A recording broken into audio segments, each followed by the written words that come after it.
ફળ પાકાના બગીચાના નવીકરણ માટે સરકાર દ્વારા સહાય આપવામાં આવે છે. તેની અંદર જે બગીચાના કટિંગ માટે કેટલી સહાય આપવામાં આવે છે, તેની અંદર રોગ જીવાતના નિયંત્રણ માટે કેટલી સહાય આપવામાં આવે છે, બીજા કયા કયા ધારા ધોરણો હેઠળ તમને સહાય મળવા પાત્ર છે, તો શું શું ડોક્યુમેન્ટની જરૂરિયાત છે.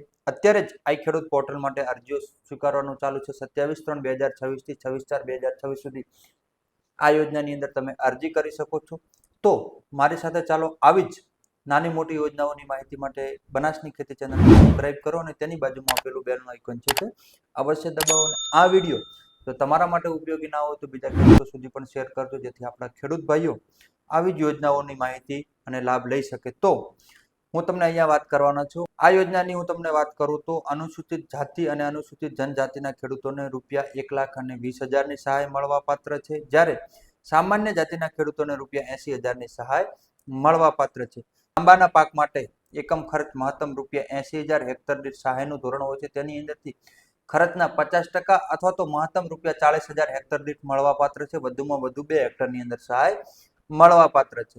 લીંબુ પાકના બગીચાની વાત કરું તો એકમ દીઠ ખર્ચનું ધોરણ 50,000 હેક્ટર દીઠ રહેતું હોય છે, એટલે ખર્ચના 50% અથવા તો ₹25,000 હેક્ટર દીઠ મળવા પાત્ર છે. વધુમાં વધુ 2 હેક્ટરની મર્યાદામાં સહાય મળવા પાત્ર છે. વધુ માહિતી જણાવું તેની પહેલા આપણી બનાસની ખેતી ચેનલને સબસ્ક્રાઇબનું બટન પર દબાવી દેજો, જેથી આવા ખેતીલક્ષી તમામ વિડીયો તમને મળી જવાના છે. અને જો અમને સાથ સહકાર આપવા માંગતા હો તો તમારા મિત્ર ખેડૂતને આ વિડીયો અવશ્ય શેર કરજો, જેથી અમારો પણ ઉત્સાહ જળવાઈ રહે.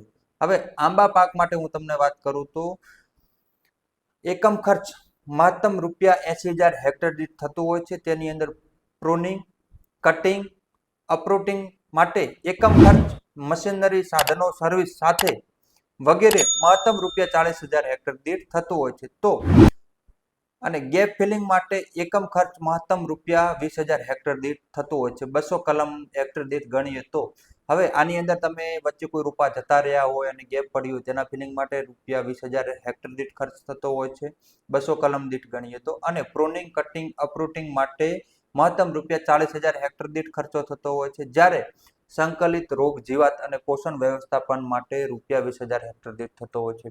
થ્રિપ્સ જેવા રોગો આવતા હોય છે, ફૂગના રોગો હોય છે અને તેને જરૂરી ખોરાક માટેનું પણ વ્યવસ્થાપન કરવું પડતું હોય છે, એટલે 20,000 હેક્ટર દીઠ થઈએ તો આપણે 80,000 હેક્ટર દીઠની અહીંયા કોસ્ટ ગણીએ છીએ અને તેનામાંથી 50% એટલે કે ₹40,000 પ્રતિ હેક્ટર મળવા પાત્ર છે. અને વધુમાં વધુ 2 હેક્ટરની મર્યાદામાં સહાય મળવા પાત્ર છે.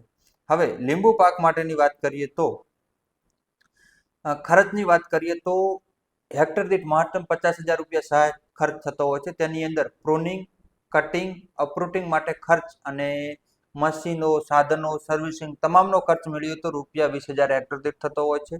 ગેપ ફિલિંગની વાત કરીએ કે વચ્ચે જે રોપા જતા રહ્યા છે તેના માટે ₹10,000 હેક્ટર દીઠ ખર્ચો થતો હોય છે. મહત્તમ ₹200 અથવા તો કલમ દીઠ હેક્ટરે મળવા પાત્ર છે. પાકની અંદર તેની અંદર મહત્તમ 200 રૂપા જતા રહ્યા છે તેવી આપણે ગેપ ગણીએ છીએ. તો 200 રૂપાની ખરીદી માટે જે ગેપ ફિલિંગ માટે ₹10,000ની લાગત આવતી હોય છે. અને સંકલિત રોગ જીવાત અને પોષણ વ્યવસ્થા માટે એકમ ખર્ચ ₹20,000 થતો હોય છે હેક્ટર દીઠ, એટલે જેના રોગોના નિયંત્રણ માટે અને તેના ખાતરની વ્યવસ્થાપન માટે. હવે આની વાત કરીએ તો ખાતા દીઠ અથવા તો લીંબુના પાક માટે ₹50,000ની કરીએ તો ₹25,000 હેક્ટર દીઠ મળવા પાત્ર છે, એટલે કે તમને જો 2 હેક્ટર લીંબુનું વાવેતર કર્યું હોય તો ₹50,000 સહાય મળવા પાત્ર છે. હવે સહાયના ધોરણની વાત કરીએ તો ખાતા દીઠ અને લાભાર્થી દીઠ ઓછામાં ઓછા 0.20 હેક્ટરથી મહત્તમ 2 હેક્ટર દીઠ સહાય મળવા પાત્ર છે. આ અરજી યોજનાની અંદર આજીવન એક વખત અરજી તમે કરી શકો છો. અરજીની સહાય મળવા પાત્ર છે. રાજ્યના તમામ ખેડૂતોએ આંબાના પાક માટે અંદાજિત 30 વર્ષથી વધુ અને લીંબુના પાક માટે અંદાજિત 20 વર્ષથી જૂની વાડીના નવીનીકરણ માટે અથવા તો નવસર્જન માટે ખર્ચ સામે આ યોજના હેઠળ લાભ મળવા પાત્ર રહેશે. કલમો રોપવા માટે NHB દ્વારા માન્ય એડિક્રેશન અથવા તો કૃષિ યુનિવર્સિટી અથવા તો બાગાયત ખાતાની નર્સરીઓમાંથી પ્લાન્ટિંગ મટીરીયલ ખરીદી કરવાનું રહેશે. પ્રૂનિંગ, કટિંગ, અપ્રૂટિંગ માટે ISO, BIS, ISI સરકાર માન્ય સંસ્થા દ્વારા પ્રમાણિત કરેલ સાધનો જે તે કંપનીના ઓથોરાઇઝ ડીલર મારફતે અથવા તો ઇમ્પોર્ટ સાધનો ખરીદી કરવાના રહેશે. IPM, INB માટે ગુજરાત એગ્રો, ગુજકો માસોલ અધિકૃત વિક્રેતા મારફતે GSFC, GNFC, ઇફકો, ક્રિમકો, ગુજકો માસોલ, કૃષિ યુનિવર્સિટી, કેવીકે દ્વારા પ્રમાણિત ઇનપુટ કે મટીરિયલ ખરીદી કરવાનું રહેશે. આવી જ ખેતીલક્ષી યોજનાઓની નાની મોટી માહિતી માટે આપણે બનાસની ખેતી ચેનલને સબસ્ક્રાઇબ કરો અને તેની બાજુમાં આપેલું બેલનું આઇકોન છે તે અવશ્ય દબાવો. આ વિડીયો વધુમાં વધુ ખેડૂતો સુધી શેર કરો. આ ચેનલ ઉપર તમને ખેતી માટેની નાની મોટી તમામ માહિતી મળવાની છે, તો સબસ્ક્રાઇબ કરતા જજો. ધન્યવાદ મિત્રો.